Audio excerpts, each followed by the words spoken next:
Hello students, तो स्वागत आप सभी का। तो आज हम डिस्कस करेंगे HPLT TET Hindi mock test session number first, यानी यहाँ पर हम top 10 most important question discuss करेंगे और आपको यहाँ पर 10 में से 10 क्वेश्चन सही करने हैं। अगर आप लोग भाषा अध्यापक के एग्जाम की प्रेपरेशन कर रहे हैं तो इस वीडियो को शुरू से लेकर लास्ट तक देखिएगा। जितने भी क्वेश्चन हम डिस्कस करेंगे मोस्ट इंपॉर्टेंट क्वेश्चन डिस्कस करेंगे और पेपर में आने वाले क्वेश्चन हम डिस्कस करेंगे। तो आप सभी से रिक्वेस्ट है, वीडियो को ज़्यादा शेयर कीजिएगा और जो भी हमारे इस चैनल पर नए हैं तो चैनल को सब्सक्राइब कीजिए और बेल आइकन को प्रेस कीजिएगा ताकि हमारी वीडियोस की नोटिफिकेशन आप सभी तक सबसे पहले पहुंच सके। तो कंटिन्यू कर लेते हैं आज के सेशन को। तो क्वेश्चन है, हिंदी का संबंध किस भाषा परिवार से है? ऑप्शन दे रखे हैं, एशियाई परिवार से, यूरोपीय परिवार से, ऑस्ट्रेलियाई परिवार से या फिर स्कैंडिनेवियन परिवार से। तो जल्दी से चूज कर लीजिए, हिंदी का संबंध किस भाषा परिवार से है। आप सभी ने चूज कर लिया होगा तो ऑप्शन नंबर बी सही हो जाएगा। हिंदी का संबंध जो है यूरोपीय परिवार से है। तो ध्यान दीजिएगा, हिंदी भाषा भारतीय भाषा परिवार से संबंधित है। इसे भारत यूरोपीय भाषा परिवार भी कहा जाता है। यह जो है दुनिया का सबसे बड़ा भाषा परिवार है। इस परिवार में अंग्रेजी, रूसी, प्राचीन फारसी, पंजाबी, जर्मन, नेपाली जैसी भाषाएं आती है। हिंदी जो है हिंद ईरानी शाखा की हिंद आर्य उपशाखा में आती है। हिंदी भाषा का उद्गम जो है देवनागरी संस्कृत से हुआ है। हिंदी को देवनागरी लिपि में लिखा जाता है। तो अगला क्वेश्चन है, ध्वनियों के भेद है, यानी आपको इन चारों में से बताना है ध्वनियों के भेद कौन से हैं। ऑप्शन दे रखे हैं, स्वर व विस्वर, स्वर व व्यंजन, व्यंजन व प्रस्वर या फिर निस्वर व विस्वर। तो जल्दी से चूज कर लीजिए, ध्वनियों के भेद इनमें से कौन से हैं। आई होप आप सभी ने चूज कर लिया होगा तो ऑप्शन नंबर बी सही हो जाएगा। स्वर और व्यंजन जो है ध्वनियों के भेद है।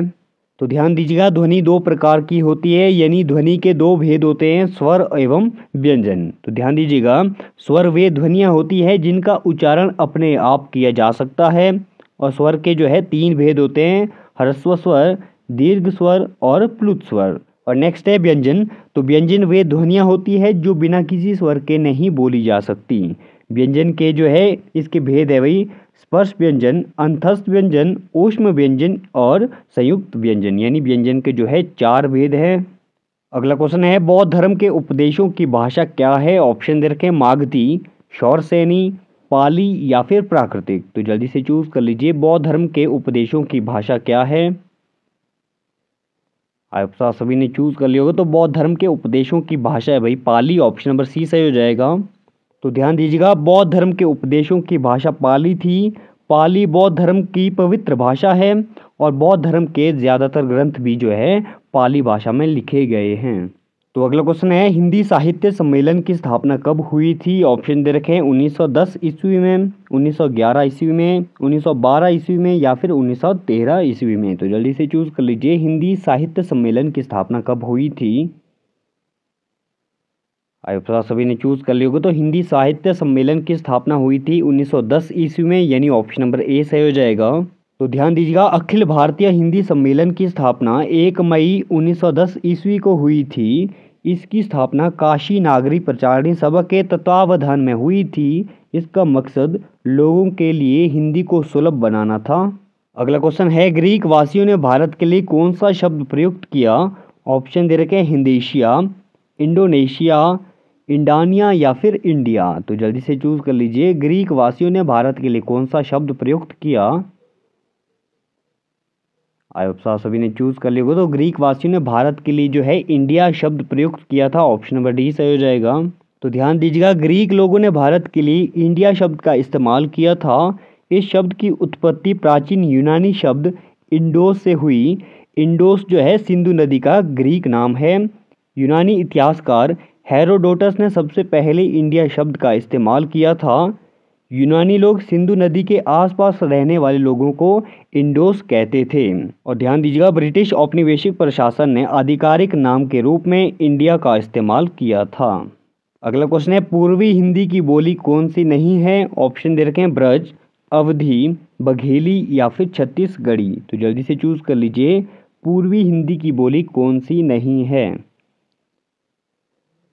आप सभी ने चूज कर लिखो तो इन चारों में से पूर्वी हिंदी की बोली नहीं है वही ब्रज। ऑप्शन नंबर ए सही हो जाएगा। अगला क्वेश्चन है हिंदी साहित्य के इतिहास की उस रचना का नाम बताइए जिसके रचनाकार मिश्रबंधु है। ऑप्शन दे रखे हैं मिश्रबंधु विनोद, मिश्रबंधु विलास, मिश्रबंधु साहित्य या फिर मिश्रबंधु कवित्त।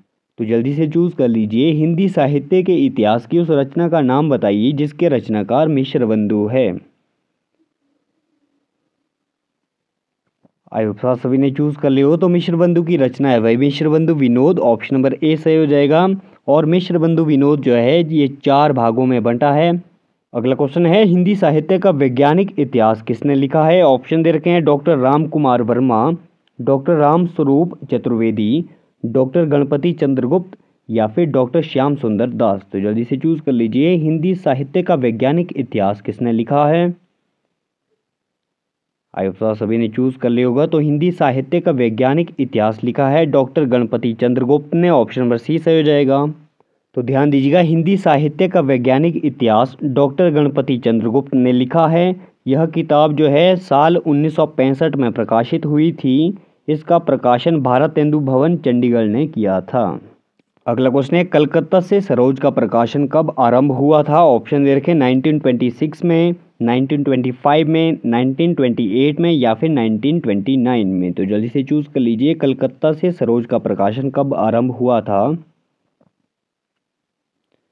आई होप सभी ने चूज कर लिया हो। तो कलकत्ता से सरोज का प्रकाशन आरंभ हुआ था भाई 1928 में, 1928 ईस्वी में, ऑप्शन नंबर सी सही हो जाएगा। तो अगला क्वेश्चन है जैन साहित्य की कृति श्रावकाचार में क्या है। यानी जैन साहित्य की कृति जो श्रावकाचार है इसमें किसका वर्णन हुआ है। ऑप्शन दे रखे हैं श्रावकों का परिचय, श्रावक जीवन व चरित्र, श्रावकों के उपदेश या फिर श्रावक धर्म का वर्णन। तो जल्दी से चूज कर लीजिए जैन साहित्य की कृति श्रावकाचार में किसका वर्णन है।